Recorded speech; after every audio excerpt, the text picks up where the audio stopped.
Nakapunta ka na ba sa Alyosan, Cotabato? Alam nyo ba na ang pangalang Alyosan ay isang akronym na hango sa tatlong maunlad na bayan sa Iloilo? Ito ay ang Alimodian, A, Leon, Leo, at San Miguel, San. Mula sa mga bayang ito, nagmula ang karamihan sa mga maagang Kristiyanong nanirahan sa lugar. Ayon sa opisyal na kasaysayan ng pamahalaang bayan, ang Alyosan ay dating bahagi ng Hilagang Pikit. Opisyal itong naging hiwalay na munisipalidad noong Marso 25, 1982 sa ilalim ng Batas Pambansa bilang 206.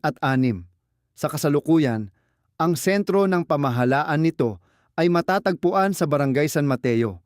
Bukod sa mayamang kasaysayan, kilala rin ang Alyosan sa payapa at maayos na samahan ng tinatawag na tri-people, ang mga lumad, Muslim at Kristiyano na magkakasamang nagtataguyod sa kultura ng bayan.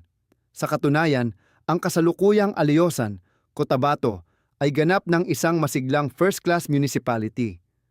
Sa ilalim ng pamumuno ni Mayor Eduardo C. Cabaya, lumampas na sa 200 milyong piso ang taunang kita ng bayan.